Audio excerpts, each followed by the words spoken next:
बिस्मिल्लाहिर्रहमानिर्रहीम। अस्सलाम वालेकुम स्टूडेंट्स। जी आज का मेरा लेक्चर टोपोलॉजी के पास पेपर पे है और ये क्वेश्चन आप देख सकते हैं आपके सामने यहाँ पे टाइप हुआ है। इसमें जी सेट ऑफ इंटीजर्स के ऊपर जो टोपोलॉजी है वो कोफिनाइट टोपोलॉजी है और इसमें एक सेट दिया गया है जिसके लिमिट पॉइंट्स आपने फाइंड करने हैं, यानी कि आपने बी सेट का डिराइव सेट फाइंड करना है। बी सेट का डिराइव सेट आपने फाइंड करना है। बी का डिराइव सेट क्या है?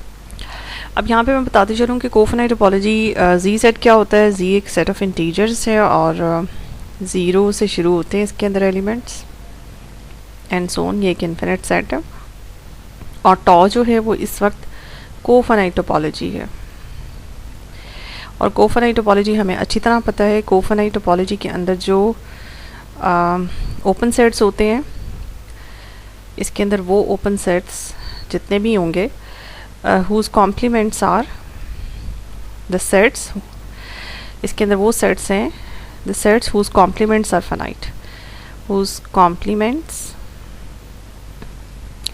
Are finite. ठीक है, तो जिनके कॉम्प्लीमेंट फाइनाइट होते हैं। ओपन सेट के कॉम्प्लीमेंट्स क्लोज सेट होते हैं, तो क्लोज सेट्स यहाँ पे फाइनाइट होते हैं। अब बी क्या है? बी एक सबसेट है जी का। बी के अंदर अगर आप गौर करें इसके एलिमेंट्स पे, तो बी एक इन्फिनिट सेट है, ये फाइनाइट सेट खुद नहीं है। अच्छा, अगर इसका कॉम्प्लीमेंट लिया जाए तो वो क्या है? इसका कॉम्प्लीमेंट जो है वो +-1 +-3 +-5 एंड सो ऑन इनके ऊपर आएगा। देखिए बी जो है वो खुद एक इवन नंबर्स का कलेक्शन है और बी का कॉम्प्लीमेंट जो है वो ऑड नंबर्स का कलेक्शन है। ये ऑड नंबर्स आए हैं तमाम। ऑड नंबर्स इन्फिनिट होते हैं और जो इवन नंबर्स होते हैं वो भी इन्फिनिट हैं।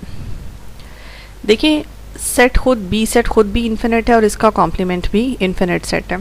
अगर इसका कॉम्प्लीमेंट फाइनाइट होता तो फिर मैं कहती कि बी ओपन है। अब चूँकि इसका कॉम्प्लीमेंट फाइनाइट नहीं है इसलिए मैं कहूँगी कि बी ओपन नहीं है। ठीक है, ये भी इन्फिनिट है और बी भी एक इन्फिनिट सेट है। और अगर बी कॉम्प्लीमेंट को देखा जाए तो ये खुद भी ओपन नहीं है, बी कॉम्प्लीमेंट भी ओपन नहीं है, क्योंकि बी कॉम्प्लीमेंट का जो कॉम्प्लीमेंट बनता है वो बी बनता है, वो भी इन्फिनिट है। तो किसी सेट का अगर कॉम्प्लीमेंट इन्फिनिट है तो वो ओपन नहीं होता। तो ना बी और बी कॉम्प्लीमेंट, या मैं आपको बता दूं, आर बोथ नीदर ओपन नर क्लोज्ड, नॉर क्लोज्ड।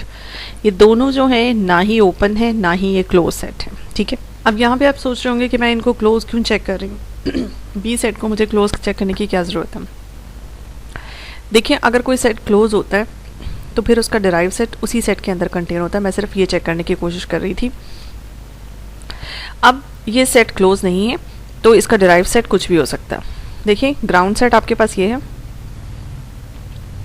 जी और ये है आपके पास बी सेट, बाकी सारा जो है वो बी कॉम्प्लीमेंट है। अब बी के अपने एलिमेंट्स भी इसके लिमिट पॉइंट्स हो सकते हैं और बाहर के एलिमेंट्स जो बी कॉम्प्लीमेंट में पाए जाते हैं वो भी इसके लिमिट पॉइंट्स हो सकते हैं। यानी कि आपने बी किन एलिमेंट्स को चेक करना है as a limit point? Infinite element को, यानी कि पूरे के पूरे जी को, जी के तमाम एलिमेंट्स को वन बाय वन आपने चेक करना है कि क्या वो बी के लिमिट पॉइंट्स हैं। देखिए सबसे पहले जो आप एलिमेंट का इंतखाब करते हैं, इसका पहला एलिमेंट आप लें, इसके अपने एलिमेंट को आप फॉर एग्जांपल लें, या पहले यहाँ से छोड़ दें, आप जी से पहला एलिमेंट लें। आपने एक एलिमेंट लिया जी से और इसको चेक करते हैं कि क्या ये बी का लिमिट पॉइंट है। तो लिमिट पॉइंट की जो बेसिक डेफिनेशन है उसके मुताबिक हमने तमाम ओपन सेट्स जो कि ज़ीरो को कंटेन करते हैं उनका इंटरसेक्शन हमने लेना है बी के साथ। फॉर एग्ज़ाम्पल एक ओपन सेट मैं बनाती हूँ यू, इस ओपन सेट में 0 डालते हैं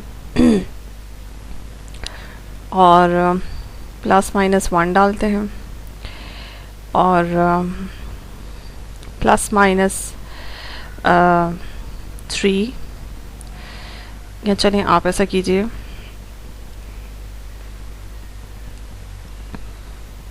इसमें +-7 से शुरू करते हैं, बेशक 7 +-8 +-9 एंड सो। ये एक ओपन सेट बनाया। देखिए ओपन सेट बनाते हुए मैंने इस चीज़ का हमेशा ख्याल रखना है कि यहाँ के जो ओपन सेट्स हैं वो सेट हैं जिनके कॉम्प्लीमेंट्स फाइनाइट हैं। इसमें से मैंने कुछ एलिमेंट देखिए ऐसे लग रहा है जैसे पूरी का पूरा जी है सिवाय कुछ एलिमेंट्स की। इसके अंदर प्लस माइनस 2 नहीं है, प्लस माइनस 3 नहीं है, प्लस माइनस 4 नहीं है, प्लस माइनस 5 नहीं है और प्लस माइनस 6 नहीं है।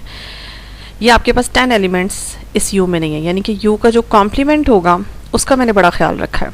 यू कॉम्प्लीमेंट में जो एलिमेंट्स यू में नहीं है वो यू कॉम्प्लीमेंट में जाएंगे। Plus minus 2, plus minus 3, plus minus 4, plus minus 5 and plus minus 6। इनकी यू कॉम्प्लीमेंट को मैंने बड़े हिसाब से रखा है, यू को जैसा भी बनाए लेकिन you complement should be finite. तो मैंने जानबूझ के इसके अंदर कुछ एलिमेंट्स इग्नोर किए हैं और कुछ एलिमेंट्स जो मैंने इग्नोर किए हैं इसमें से 2, 4, 6 ये बी के एलिमेंट्स हैं और कुछ एलिमेंट्स जो हैं वो ऑड हैं। ठीक है, बहरहाल U 100% कन्फर्म है कि वो एक ओपन सेट है। क्यों? क्योंकि U का कॉम्प्लीमेंट यहाँ पे फाइनाइट है, इसलिए U 100% श्योर है कि ओपन सेट है। ये एक ऐसा ओपन सेट है जो कि 0 को अपने अंदर कंटेन कर रहा है। देखिए मैं यहाँ पे अब कोई आप डिफरेंट एंगल से भी बना सकते हैं। इसमें नोट करने वाली चीज़ ये है कि अगर कोई और ओपन सेट बनाया जाता है U2 जस्ट लाइक अगर ये U1 है और उसमें वो 0 को कंटेन करता है तो उसमें इसी तरह से आप बहुत से ये देखिए हैं तो ये इन्फिनिट एलिमेंट्स, ठीक है, इन्फिनिट एलिमेंट्स डाल सकते हैं। लेकिन आप अगर इग्नोर करेंगे तो कुछ फाइनाइट एलिमेंट्स को, जैसे मैंने यहाँ पे 10 एलिमेंट्स को इग्नोर किया, तो आप जितने भी एलिमेंट्स को इसमें नहीं डालेंगे, जिनको इग्नोर करेंगे, जो कि उसके यू के कॉम्प्लीमेंट में होंगे, वो फाइनाइट होने चाहिए। यानी कि जितने एलिमेंट्स इसमें इग्नोर करेंगे या नहीं डालेंगे वो फाइनाइट होने चाहिए तादाद में।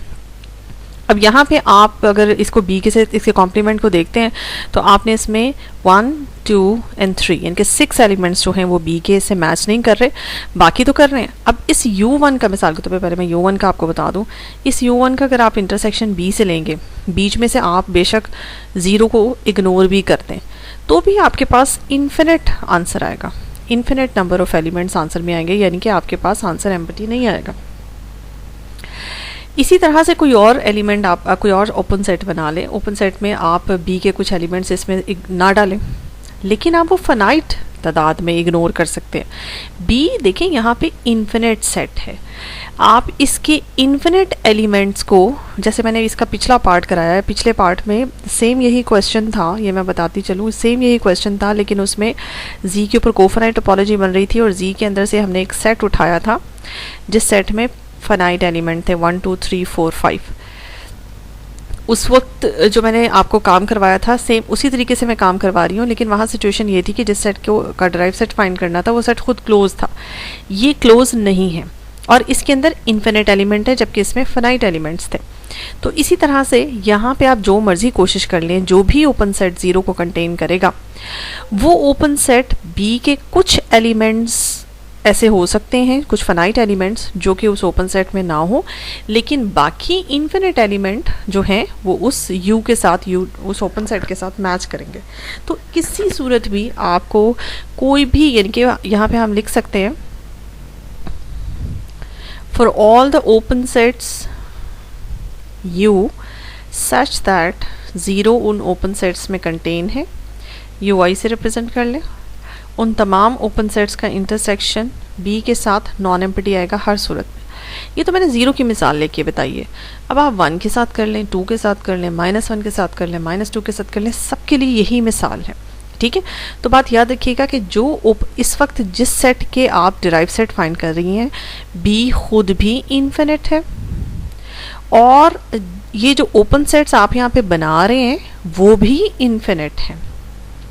ठीक है, तो दोनों चूंकि इन्फिनिट हैं तो आप इसमें से जितने मर्जी इस ओपन सेट में बी के जितने मर्जी एलिमेंट्स इग्नोर कर लें, आप फाइनाइट तादाद में ही इग्नोर कर सकते हैं, जैसे कि मैंने यहाँ 6 या 10 या 12 तादाद में आप इग्नोर कर सकते हैं। मैक्सिमम पोर्शन जो है ओपन सेट का और इस बी सेट का वो मैच करेगा, यानी कि इंटरसेक्शन किसी सूरत भी एम्प्टी नहीं जाएगा। ठीक है, तो ये चीज़ यहाँ पे है। तो हर ओपन सेट जो है वो कुछ ना कुछ पोर्शन कॉमन यहाँ पे देगा और एम्प्टी नॉन एम्प्टी आंसर जाएगा।